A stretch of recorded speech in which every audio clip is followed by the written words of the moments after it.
There's a story I once heard about a man who spent years building a bridge. Not a literal bridge, a metaphorical one. Every morning, he'd wake up before sunrise, lace up his boots, and go back to the site. The work was hard. Most days he was alone. He was laughed at, ridiculed. Storms came, floods washed away months of effort. But every morning he came back and laid one more stone. And when asked why he kept going, his answer was simple: because there's someone on the other side who needs to cross. That is the power of purpose. When we talk about developing an unbreakable positive mental attitude, most people start by thinking it's about staying cheerful, looking on the bright side, or repeating affirmations, but those are the outcomes, not the foundation. If we want to talk about building something unshakable, something that holds strong under pressure, we have to start deeper. We have to begin with the question, why? Why do you get out of bed in the morning? Why do you choose to keep moving forward even when it's hard? Why does it matter that you don't give up? Most people don't know. Not really. They might say for my family or for my job or because I have to, but that's not purpose, that's obligation. An obligation might keep you going for a while, but it won't make you resilient. Purpose does. Purpose is the reason you want to show up, not the reason you have to.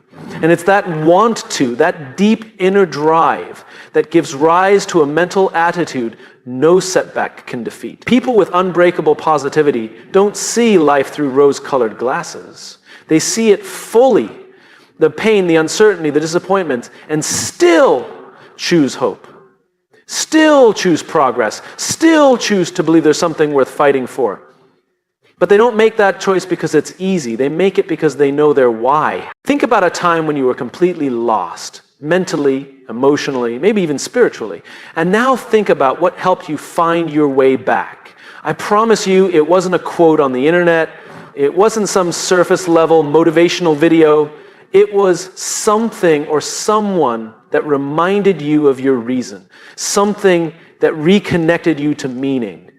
That's the core of positive attitude, meaning. We confuse positive thinking with denial, but positivity isn't denying reality, it's choosing how to respond to it. And our ability to choose to respond, not react, comes from a sense of direction.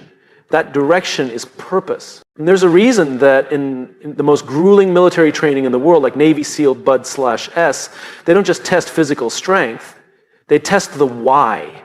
Because once your body is done, it's your mind that has to carry you. And the mind can't carry you far without a reason. The recruits who quit didn't suddenly become weak, they lost their why. The ones who stay, who push past what looks humanly possible, they've anchored their pain to purpose. A purpose-driven mind reframes struggle. When we know why we're doing something, discomfort becomes part of the process, not a sign to stop. Just like a mother endures labor, not because she enjoys pain, but because she knows what's on the other side. That's not toxic positivity. That's clarity. That's power. I remember talking to a teacher in an inner city school who was chronically underfunded, overwhelmed, and constantly dealing with systems that seemed designed to fail, and yet she smiled every morning. She found joy in the smallest breakthroughs. When I asked her how she stayed so positive, she said, "Because I teach him," and pointed to a boy in the back who just weeks earlier had been labeled unreachable. She had found her why in a sea of reasons to give up. That's what keeps people going. That's what makes a mental attitude bulletproof. If you want to develop a truly unbreakable, positive mental attitude, you have to stop chasing motivation and start chasing meaning. Motivation is unreliable. It comes and goes with the weather. But meaning roots you. It reminds you who you are and what you're fighting for. The good news is that purpose isn't something you're born with or without. It's something you uncover. And the way to uncover it is to ask better questions. Not what do I want to achieve, but what problem am I willing to struggle for? Not what makes me happy, but what makes me come alive even when it's hard. Because the truth is, what makes us come alive rarely comes easy. And the things worth having rarely come without resistance. Your purpose might not be grand or glamorous. It might not be what society puts on a billboard. It might be as quiet as showing up for your little brother, as humble as helping someone learn to read, as steady as building a business that puts people first. But whatever it is, once you know it, you'll have something no challenge can take from you. Direction. When life hits, and it will, the people who bend and break are the ones who are walking without direction. But the ones who rise, the ones who find light in the middle of chaos, are the ones who remember their reason. They may get knocked down, but they don't stay down, because they're not just standing for themselves, they're standing for something. We all want to feel positive, hopeful, strong, but positivity isn't a feeling, it's a choice born out of clarity. And clarity begins with why. So if you want to develop a mental attitude that doesn't crumble in the face of uncertainty, that doesn't shatter when plans fall apart, don't start by trying to think happy thoughts. Start by asking yourself why it matters that you keep going. Who are you doing this for? What future are you helping build? What cause are you tied to? Because once you know that, truly know it, you won't have to force a positive mindset. You'll become it. There's a fundamental misunderstanding about failure that quietly undermines our ability to grow.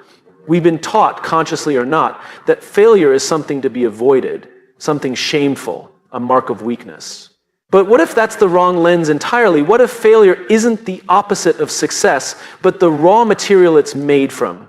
I met an entrepreneur once who had started 4 companies and watched 3 of them collapse. One failed in its first year.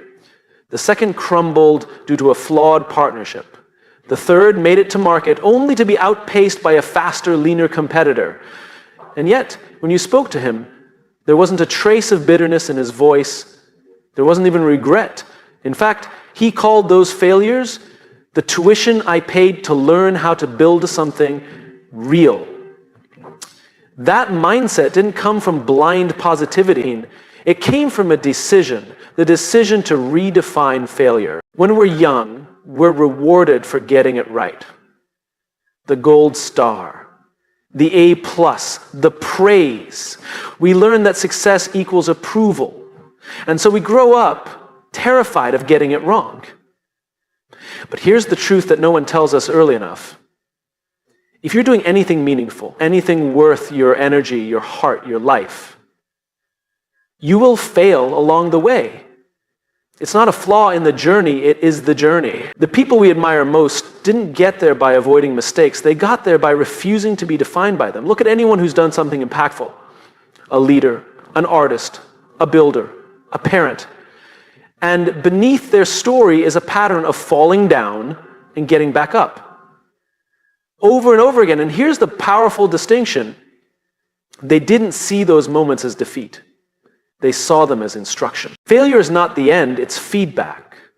And when you treat it as feedback, you begin to extract lessons that make you stronger. That's how a positive mental attitude becomes unbreakable. Not because you never fall, but because falling teaches you how to rise smarter, more aware, more focused. Resilience isn't stubbornness, it's adaptation. I remember sitting across from a young woman who'd just been let go from her dream job. She was devastated. She'd built her entire identity around that title, that paycheck, that office, and in a moment it was gone. I asked her one question: what did this teach you about yourself that you didn't know before? She paused, thought, and then said that I confused being valuable with being validated, and now I get to rewrite that. That's the beginning of transformation. That's what happens when we stop running from failure and start listening to it. We are forged in adversity. It's uncomfortable, it's messy, and sometimes it's humiliating. But growth doesn't happen on the mountaintop, it happens in the valley. When you're not sure if you can take another step, but you do anyway, that's where the shift happens.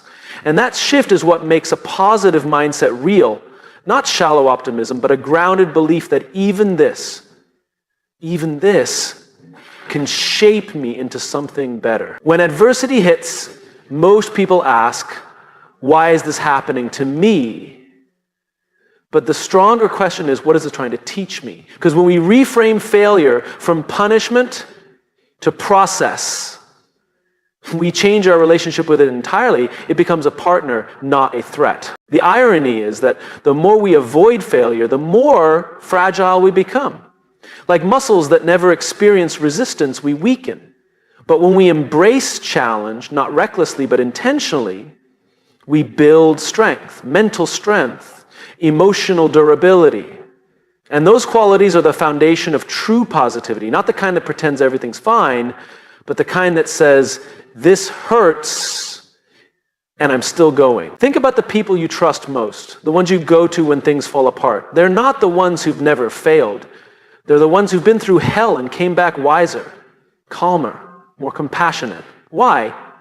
Because adversity has a way of sanding down ego and sharpening perspective.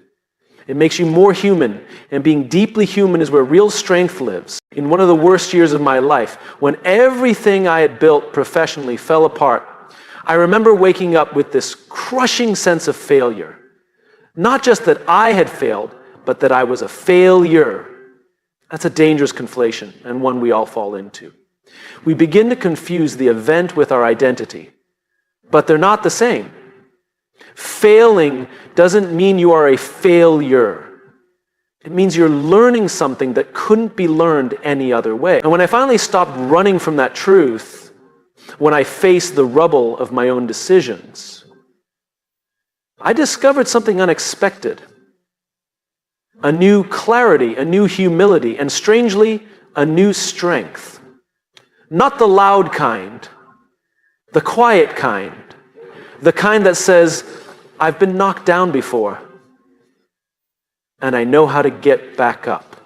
That's the beginning of an unshakable mindset. Not being untouched by pain, but becoming intimate with it and not letting it define you. When you understand that failure is not your enemy, but your instructor, you gain freedom. You start to experiment again, take risks again, dream again. Because failure no longer holds the power to destroy you. That entrepreneur I mentioned earlier, the one who lost 3 companies, he went on to build his 4th into a mission-driven business that now impacts millions of people. And when I asked him what made the difference, he said, the first 3 taught me what not to do, but more importantly, they taught me who I needed to become. That's it. That's the shift. Every stumble holds a mirror. It shows you where your blind spots are, where your insecurities lie, but it also shows you what you're made of.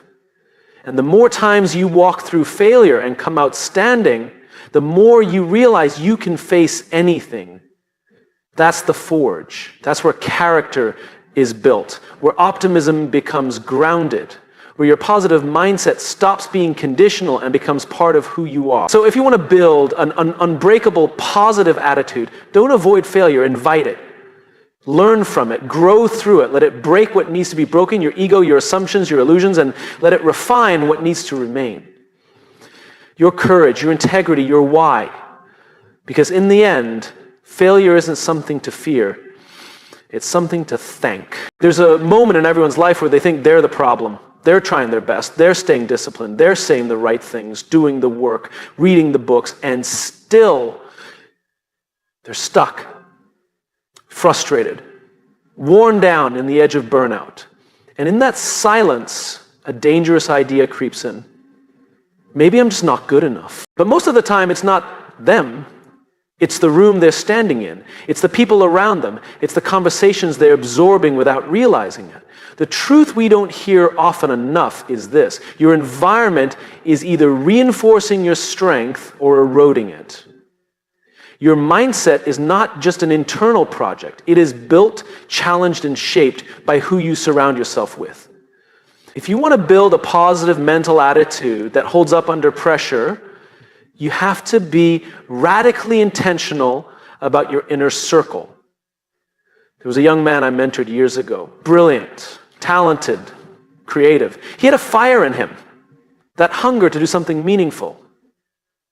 But every time we met, he looked more exhausted. I'd ask him how his week had been, and he'd sigh. Not because of the work, but because of the people around him.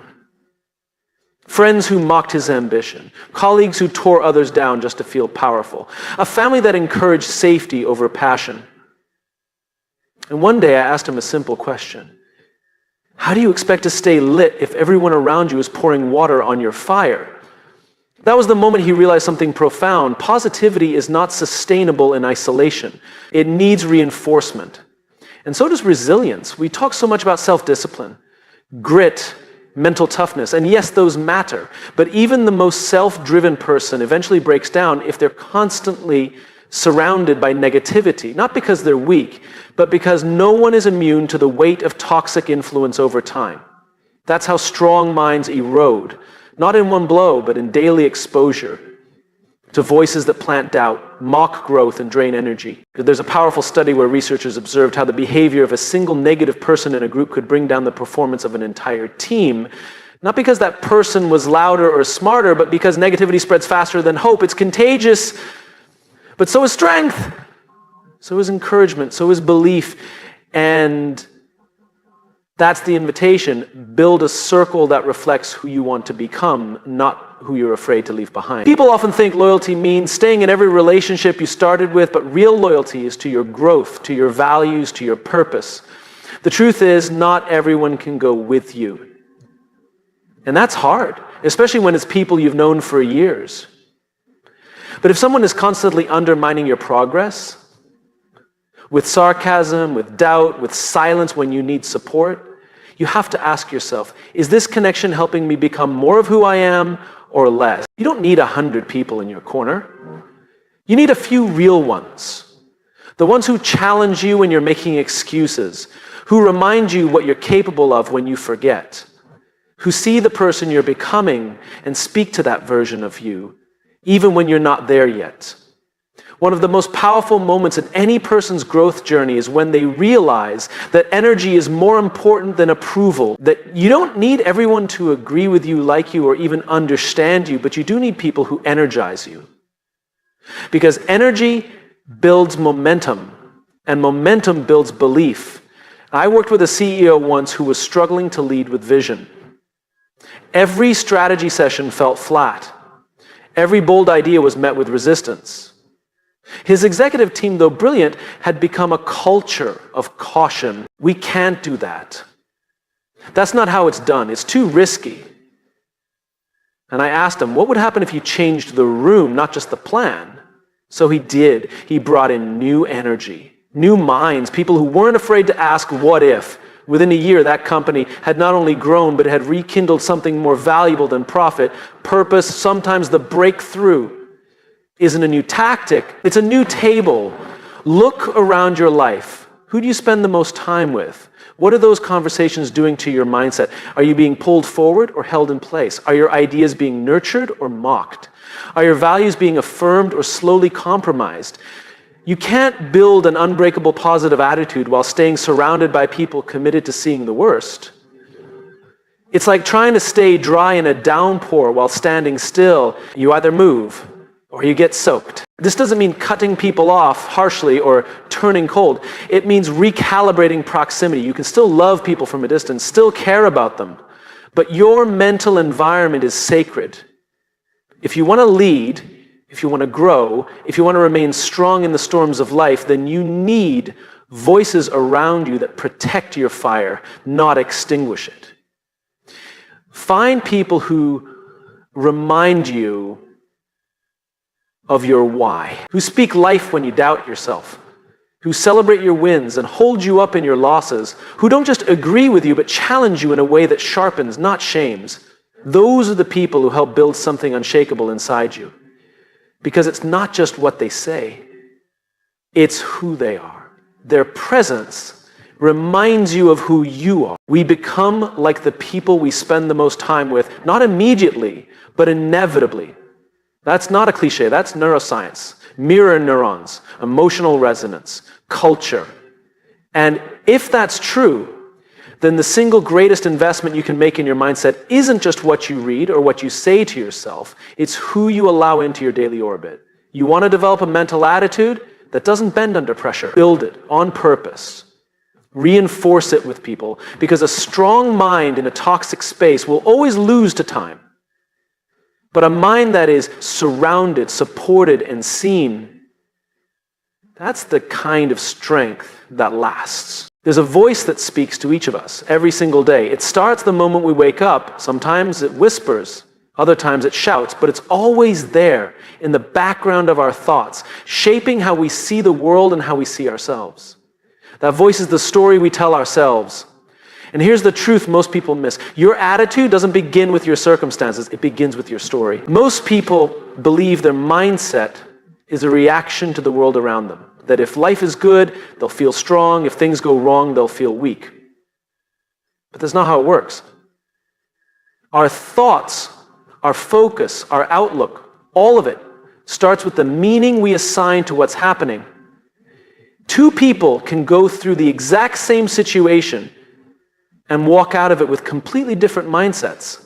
Why? Because they told themselves two different stories. I remember sitting down with a leader who had just experienced a massive professional setback. A product launch had failed, a partnership dissolved, the company's stock took a hit. Everyone was expecting him to spiral. But he was calm, clear, focused. I asked him, how are you not shaken by all this? He smiled and said, because I'm not telling myself this means I'm doomed. I'm telling myself it means something's breaking, so something better can be built. He wasn't in denial. He wasn't ignoring the facts. He had simply chosen the lens through which he viewed the facts.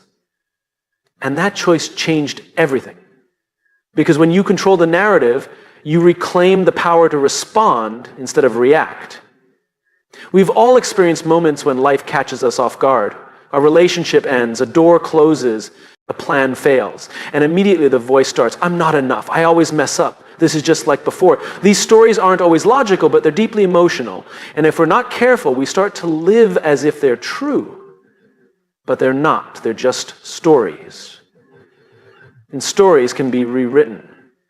One of the most dangerous things we do is confuse our thoughts with the truth. Just because you think something doesn't make it real. Just because you feel hopeless doesn't mean you are. Just because a voice says you're stuck doesn't mean there isn't a path forward.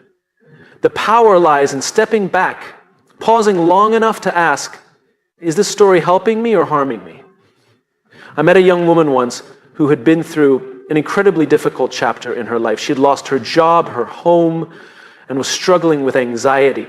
Every morning, she'd wake up and tell herself, I'm failing. That was her inner monologue, over and over again.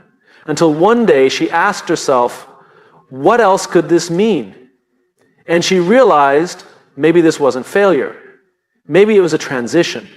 Maybe this was the uncomfortable middle between what had ended and what hadn't yet begun. That small shift didn't change her situation overnight, but it changed her. And eventually, she rebuilt, not just her life, but her sense of self. The stories we tell ourselves shape the limits we place on ourselves. If you believe you're powerless, you won't act. If you believe you're not worthy, you won't try. If you believe the future holds nothing for you, you'll stop walking toward it. But here's the beautiful part. Belief is not fixed. It's chosen. And that means it can be changed. I'm not saying you lie to yourself. I'm saying you lead yourself. There's a difference. Positivity isn't about pretending everything's fine. It's about choosing to focus on what's possible, even when what's real feels heavy. It's not about ignoring pain, but about refusing to let pain be the whole story. We've all heard the phrase self-fulfilling prophecy. What we believe tends to come true, not through magic, but through focus, through energy, through action. If you believe nothing good will happen, you stop looking for opportunity. If you believe no one can be trusted, you push people away. If you believe you don't have what it takes, you'll find proof everywhere you look, not because it's reality, but because it's the lens you're using to interpret reality. You want to develop an unbreakable positive attitude? Start with a story you tell yourself when things don't go according to plan.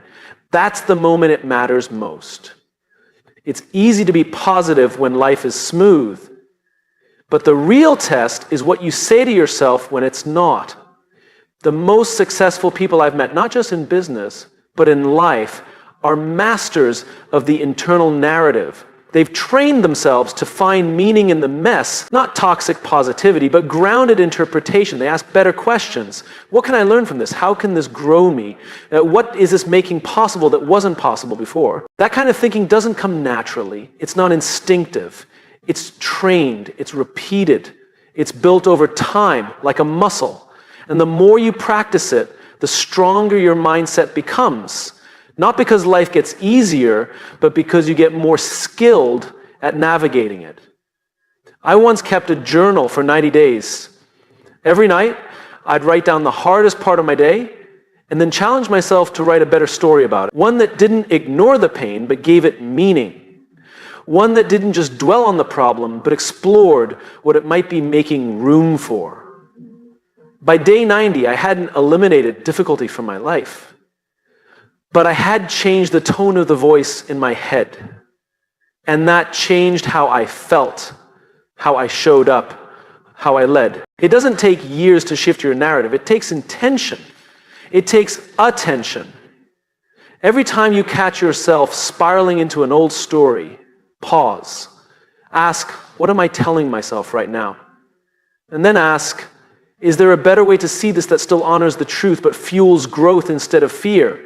This isn't about motivational slogans. This is about psychological ownership. Because when you own the story, you own your strength. And when you own your strength, you step into a mindset that isn't reactive.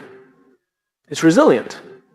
That's how a positive attitude becomes unbreakable. Not because you're untouched by hardship, but because you refuse to be defined by it. Because no matter what happens to you, the story you tell about it remains in your hands. And that, more than talent, timing, or luck, is what will determine who you become. There's a reason why the best athletes in the world train even when they've already mastered their skills. Why the most respected leaders still wake up early, journal, or reflect, even after decades of success. It's because they understand something most people miss. Greatness isn't a goal, it's a rhythm, a way of life. And the same is true for a positive mental attitude. It's not something you have, it's something you do. Most people treat positivity like a personality trait. She's just naturally optimistic. He's just a happy person. But that's not how it works. Positivity isn't luck. It's not DNA. It's not a switch you flip once and never touch again. It's a discipline, a commitment you make every single day, especially on the days when you don't feel like it. Especially on the days when life gives you every reason to give up on it. There was a soldier I once met who had returned from deployment and was struggling to adapt back to everyday life. Not because he didn't want to, but because his mindset had been shaped by years of survival, suspicion, constant alertness. He'd learned to scan for threats. He told me, even when nothing's wrong, I feel like something's about to go wrong. And what struck me was what he said next. So I started training my brain the same way I train my body. I sit down every morning and write down 3 things that are going right. Not perfect, just right. I don't always feel like it, but I do it anyway. That wasn't sentiment, that was structure. A man rebuilding the way he thought, 1 page at a time. That's what daily discipline looks like. And if someone who has seen the worst of the world can train himself to look for the best in it, so can we. The problem isn't that people don't want to be positive, it's that they expect positivity to show up for them instead of being something they show up to. And then when it doesn't magically appear, they assume it's not for them. But the truth is, it was never about luck, it was always about consistency. We brush our teeth every day, not because our breath is terrible, but because we know that small habits prevent bigger problems. But when it comes to our thoughts, we just let them run wild. We wait until they spiral, until we're overwhelmed, until we're burned out. And then we try to fix it with a quote or a weekend off. But mindset doesn't work like that. Just like physical health, mental strength is built in micro moments. In the quiet decisions you make when no one's watching, in how you start your morning, how you speak to yourself after a setback, whether you give your energy to doubt or direction. I knew an entrepreneur who had built an incredible business. From the outside, he looked unstoppable, but privately, he struggled with crippling anxiety. And when I asked him how he handled it, he didn't talk about therapy or medication or some grand breakthrough. He said, every day I run. Not because I love running, but because it's the 1 hour a day where I remember that I can keep going even when it hurts. It's my proof. That stuck with me because he wasn't chasing motivation, he was training momentum. That's the difference. Too often we wait to feel good before we act, but if you only take action when you feel strong, you won't take action very often. Discipline means you choose to act regardless of the feeling, and that's what creates the feeling in the first place. You don't wait for positivity to strike, you generate it. And you do it by building rituals, habits, rhythms, simple practices that center you, ground you, and pull you back into alignment when life tries to shake you. They can look like 5 minutes of silence before the day starts, a short walk after a hard meeting, a text to someone who lifts your spirit, a gratitude note you write to yourself before bed. These aren't dramatic gestures. They're small, deliberate decisions that create mental resilience over time. Like compound interest, invisible in the short term, undeniable in the long term. The mistake many people make is thinking that if a practice doesn't feel powerful immediately, it must not be working. But that's like planting a seed and digging it up every day to check if it's grown.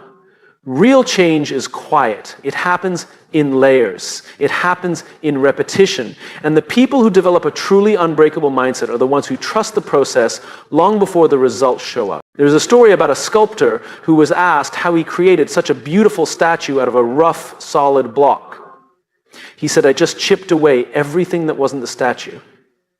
That's what daily discipline does to your mind. It chips away the fear, the doubt, the distraction, the noise, until what's left is something solid, grounded, steady.